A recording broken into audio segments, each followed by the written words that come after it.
Avez-vous déjà remarqué que certaines femmes ne flirtent pas de manière ouverte ou directe? Elles testent discrètement votre niveau d'attention, surtout si vous avez plus de 50 ans. En votre présence, les femmes peuvent se comporter différemment. Elles ne veulent pas paraître dépendantes ou trop disponibles. Alors, plutôt que d'être franches, elles posent des questions subtiles, ce que la plupart des hommes négligent. Une femme qui ressent ne serait-ce qu'une légère attirance pour un homme mûr posera presque toujours 2 questions très précises. C'est comme un message caché, pourtant évident. Avant d'aller plus loin, une petite faveur, aimez la vidéo et laissez un commentaire si vous avez déjà manqué un signal féminin et ne vous en êtes rendu compte qu'après coup. Votre participation aide d'autres hommes à découvrir ce message. Beaucoup d'hommes de plus de 50 ans pensent être devenus invisibles aux yeux des femmes, qu'elles soient plus jeunes ou de leur âge. Mais la réalité est tout autre. Les hommes mûrs peuvent en fait devenir plus attirants que jamais une fois qu'ils comprennent comment les femmes communiquent. Le vrai problème, ce ne sont pas les femmes, mais la mauvaise interprétation de leurs signaux. C'est comme croire que quelqu'un fait simplement preuve de politesse alors qu'en réalité, il manifeste de l'intérêt. Les femmes expriment rarement leur attirance de façon directe. Elles testent plutôt votre stabilité émotionnelle, votre présence et votre capacité à percevoir les signaux subtils. Lorsqu'une femme commence à vous considérer comme une personne en qui elle peut avoir confiance émotionnellement, physiquement et personnellement, son comportement change. La conversation anodine se transforme en une curiosité sincère. Elle commence à poser des questions qui révèlent 3 choses, votre force intérieure, votre disponibilité émotionnelle et votre capacité à percevoir son intérêt. C'est là que les 2 questions clés entrent en jeu. Beaucoup d'eau. Si vous ne percevez pas ces signaux, elle ne les répétera généralement pas. Les femmes se confient rarement 2 fois de la même manière. Voyez les choses ainsi, les hommes manifestent souvent leur intérêt par des actions concrètes en aidant, en protégeant, en guidant. Les femmes, quant à elles, expriment leur intérêt par des questions soigneusement choisies qui suggèrent une proximité émotionnelle. 2 questions reviennent systématiquement lorsqu'une femme ressent une attirance subtile pour un homme mûr.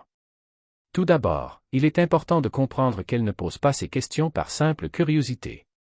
Elle teste votre présence émotionnelle. Elle veut savoir si vous êtes ouvert, calme et confiant, ou au contraire distant et fermé. La première question concerne votre disponibilité émotionnelle, non pas votre emploi du temps, mais votre espace intérieur. Elle cherche à savoir s'il y a une place pour elle dans votre vie. Ce n'est pas une question pratique, mais psychologique. Sans le dire directement, elle vous demande, êtes-vous émotionnellement ouvert ou fermé?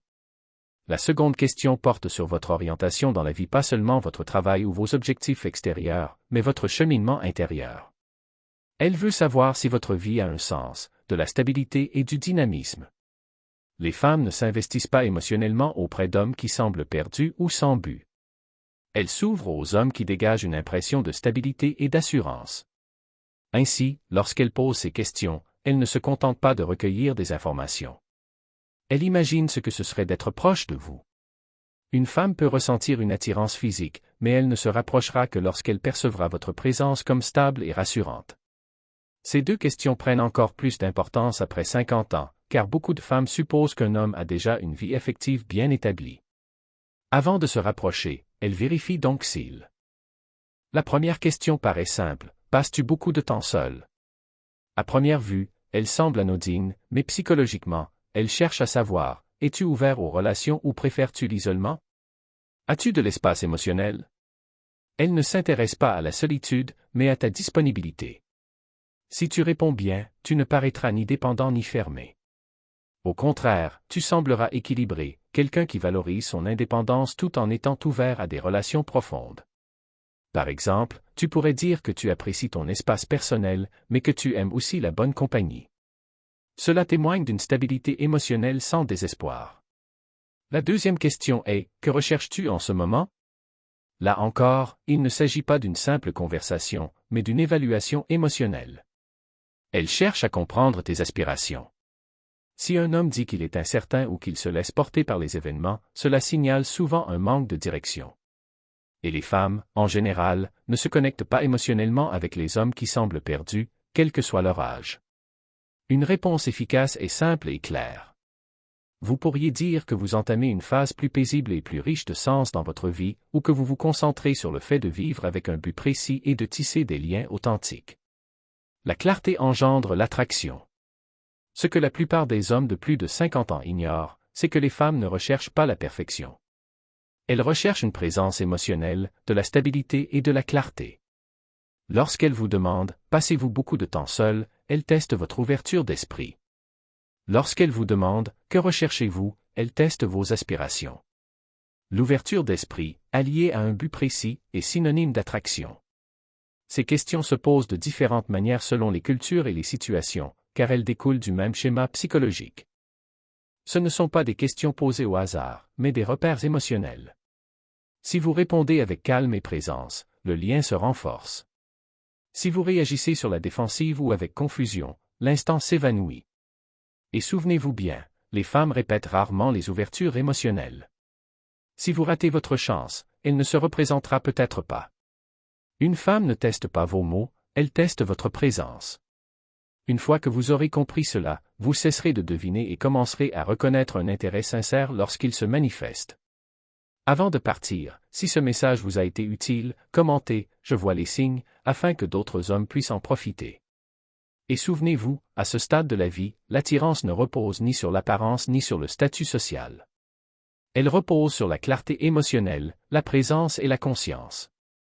Lorsque vous reconnaissez les signaux, vous ne courez plus après les moments, vous les comprenez. Et une fois que vous commencez à comprendre cela, quelque chose change en vous. Vous cessez de réagir aux mots superficiels et commencez à prêter attention à leur signification profonde. La plupart des hommes se concentrent trop sur ce qui est dit, mais négligeant la manière dont c'est dit. Le ton, le rythme, l'énergie, voilà les véritables signaux. Une femme qui vous teste émotionnellement ne cherche pas des réponses parfaites. Elle observe votre attitude lorsque vous répondez. Êtes-vous calme? Avez-vous confiance en vous? Êtes-vous en accord avec vous-même? Car à ce stade de la vie, la confiance ne vient pas des grands discours ni d'un charme forcé. Elle vient d'une certitude tranquille. Et c'est là que beaucoup d'hommes commettent une erreur subtile. Lorsqu'ils perçoivent ces questions, ils s'efforcent trop de répondre correctement. Ils réfléchissent trop. Ils analysent. Ils perdent leur naturel. Mais l'attirance ne naît pas de réponse apprise par cœur. Elle naît de l'authenticité. Si votre réponse sonne faux ou artificielle, elle le ressent immédiatement. Inconsciemment, mais émotionnellement. Et à ce moment-là, quelque chose se rompt. L'objectif est plutôt de rester détendu et honnête. Ni trop ouvert, ni trop sur la défensive, juste l'équilibre. Par exemple, si elle vous demande si vous passez beaucoup de temps seul, inutile de justifier votre mode de vie. Exprimez-le simplement avec calme et assurance. Vous pourriez dire que vous tenez à votre indépendance, mais que vous appréciez aussi les conversations profondes et la bonne compagnie quand l'envie vous prend. Cette réponse est dénuée de pression. Pas besoin d'impressionner. Juste de la clarté. Et c'est la clarté qui instaure la confiance. Il en va de même pour la deuxième question. Lorsqu'elle vous demande ce que vous recherchez, elle ne cherche pas un plan de vie parfait. Elle cherche une direction, pas la perfection. Un homme qui sait où il va, même s'il est encore en pleine évolution.